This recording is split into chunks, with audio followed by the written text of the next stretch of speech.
네, 안녕하세요. CN2J 박종석입니다. 오늘은 경매 빌라 관련된 추천 물건 때문에 이제 방송을 드릴 거고요. 요 내용은 좀 복잡한 내용이 있는 것 같아서 여러분들한테 좀 경매에 대해서 좀 진행되는 물건이지만 좀 꼼꼼히 보셔야 될 부분을 설명드리기 위해서 방송을 시작하겠습니다. 네. 우선 대법원 사이트로 보시면요. 사건 보도는 성남지원 11타경이고요. 2011 타경 152 94번입니다. 검색 들어가 보겠습니다. 내용 보시면요. 첫 번째, 간단하게 우선 제가 설명을 드리면, 경기도 성남시 수정구 신흥동 86-2번지 동명맨션 501호입니다. 대지권은 7평 정도 되고요. 건물 면적은 전용이 18평형이라 방 3개, 거실, 주방, 화장실 등 있습니다. 그래서 아파트로 보면 한 25평형 정도 면적이라고 생각하시면 될 것 같고요. 요 기일 내역 보시면요. 좀 복잡합니다. 그래서 설명을 드리려고 하는 이유 중에 하나가 2012년 7월 23일 날 감정 2억으로 시작이 됐고요.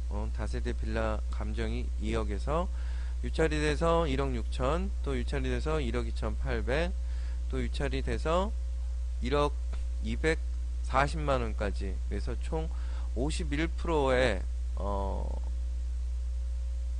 가격까지 유찰이 됐습니다. 근데 2012년 11월 5일 날 낙찰을 받으신 분이 있습니다. 그래서 1억 510만원에 2등이 1억 250만원에 입찰을 하셔서 1억 510만원으로 입찰하신 분이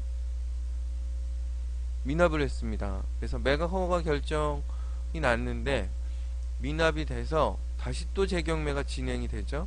그래서 미납된 걸 확인하고 나서 2012년 12월 24일 날 재경매가 시작이 됐는데 유찰이 또 됐습니다. 그래서 또 유찰이 돼서 41%로 빠진 상태에서 2013년 1월 28일 8,192만원부터 입찰을 시작을 했는데요. 그때 또 8,992만원에 낙찰을 받으셨습니다. 낙찰을 받으셨는데 잔금을 원래 내셔야 되겠죠. 매각 허가 결정이 나고 나서 잔금 납입을 하는데, 여기 유심히 보시면 2013년 2월 14일이면 매각 허가 결정 전에 최고가 매각 허가 결정이 나고 나서 22일 날 시간이 꽤 지났죠. 최고가 매각 허가 결정 취소 결정을 했습니다. 그리고 2013년 3월 25일 다시 또 법원에 41% 종전 가격으로 진행이 됐는데 또 유찰이 됐죠. 그래서 2013년 4월 22일이죠. 다다음 주 월요일날 경매가 진행이 될 물건입니다. 시작가는 6,553만 6천원입니다. 상당히 저렴하죠, 금액이. 그 부분에 대해서 뭐 설명은 제가 좀 이따 드리고요. 요 물건 내역 보셨으니까 사건 내역 가서 매각 물건 상세조에서 기본적인 거 한번 보시죠. 우선 건물 사진 보시면요, 공판장이 있네요. 그리고 방 3개, 주방, 거실, 현관 이렇게 돼 있고요. 504호고 위치는 지금 뭐 성남 여중 신흥초 코너 건물이네요. 위치적으로 봤을 때는. 네, 여기도 보면 5층 건물이고요. 네, 위에 여기 5층 증축한 느낌이 사진상으로 좀 보이는 게 있습니다. 다시 사이트 가서 보시면 현황조사서 들어가서 보면 임차인 장정구 미상 이렇게 돼 있네요. 2010년 8월 16일. 참고로 이 물건에 대해서나 제가 등기부등본 열람한 거 간단하게 설명을 드리면요. 참고로 소유권 이전 매매가 2011년 3월 9일입니다. 근데 아까 그 임차인으로 되어 있는 분이 2010년 8월 16일이면 대항력이 있는 분이죠. 대신 확정일과 배당 요구를 하지 않았기 때문에 그 부분을 확인 못하고 지금 입찰에 들어가신 분들이 미납과 그리고 최고가 매각 허가 결정을 취소한 거죠. 아주 단순한 부분인데 입찰을 들어가시는 분 중에 단순히 그냥 전입일만 돼 있다고 확정일자가 없고 배당 요구를 하지 않았을 경우에는 허위 임차인이라고 너무 단순하게 생각하시면 이런 사례가 발생이 됩니다. 그래서 처음에 입찰하신 분은 보증금 1,050만원을 손해를 보신 거고요. 두 번째 입찰하신 분은 그래도 매각 허가 결정 취소 결정을 나도록 또 노력을 많이 하셨겠죠. 그래서 이분은 뭐 손해는 안 보셨다 하더라도 실제 처음에 낙찰 받으신 분은 1,000만원 손해 보신다는 게 참 마음이 아프네요. 만일 이런 물건을 입찰을 들어가신다고 하면 최소한의 전입일자만 돼 있는 임차인이 누구 있는지 정확하게 확인을 하고 입찰을 참여하셔야 되고요.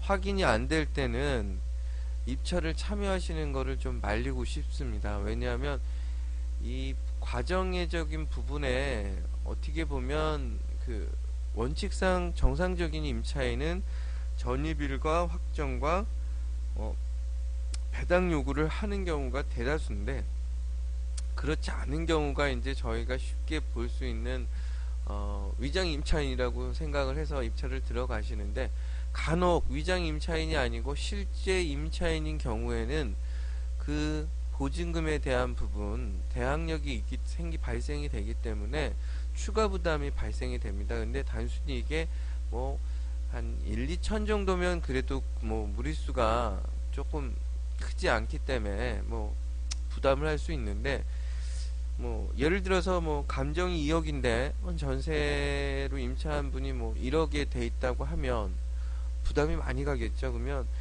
실제 낙찰받은 금액이 시세보다 비쌀 수 있는 사례가 발생이 됩니다. 그렇기 때문에 이 부분을 제가 설명을 드리기 위해서 방송에 이 물건을 지금 설명하는 이유 중에 첫 번째고요. 요번에는 감정이 2억에서 33%로 유찰이 돼서 6,553만 6천원부터 아까 제가 시작이 된다고 얘기를 드렸는데 정확하게 현재 거주하고 있는 임차인에 대한 보증금을 확인을 잘 해보시고 그게 확인이 안 된다고 하면 입찰 참여하시는 거는 좀 말리고 싶습니다. 그러니까 경매 참여하실 때 가끔 저희가 이렇게 보면 입찰 하실 때 많이 몰리는 물건 중에 하나가 첫 번째는 가격이 많이 싸기 때문에 많이 몰립니다. 근데 전제로 하나 얘기를 드리면 가격이 싸다는 이유는 일반 사람들이 쉽게 접근을 할 수 없는 부분이고 접근을 해서 그 정보 정확한 상황을 판단하기 어려운 상황이 나오기 때문에 입찰을 안 하신다고 보시면 되기 때문에 초보자분들이 들어가시기에는 좀 추천드리기가 그렇고요.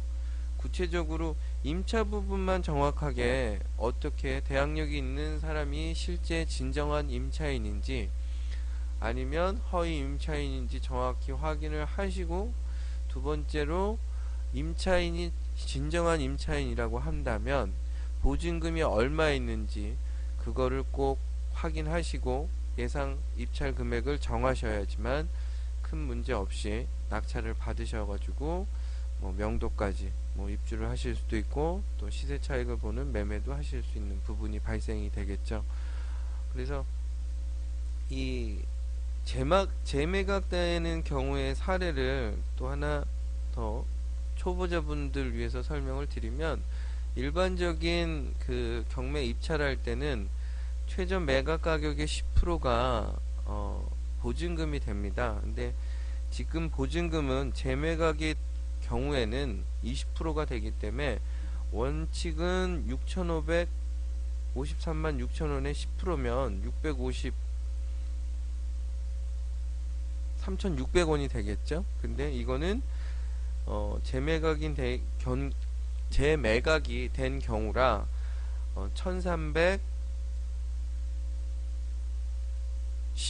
1,311만원이 최저 입찰 보증금입니다. 간혹 법원에서 그런 사례도 저희가 보는 게, 낙찰은 받으셨는데 입찰 보증금이 금액에 10%만 가져오셔가지고 낙찰을 못 받는 사례도 저희가 종종 보고 있습니다. 그래서 재매각 물건에 대해서는 입찰 보증금은 20% 계산하시고 입찰을 준비하시면 좋겠고요. 아무튼 매주 저희가 추천할 수 있는 물건, 좋은 물건 계속 방송에서 진행할 거고요. 방송 보시다가 궁금하신 부분 있으면 뭐 카톡이나 아니면 저희 회사 홈페이지 메일로 뭐 내용을 보내주시면 저희가 답변 드리겠습니다. 오늘 방송은 여기서 마치겠습니다.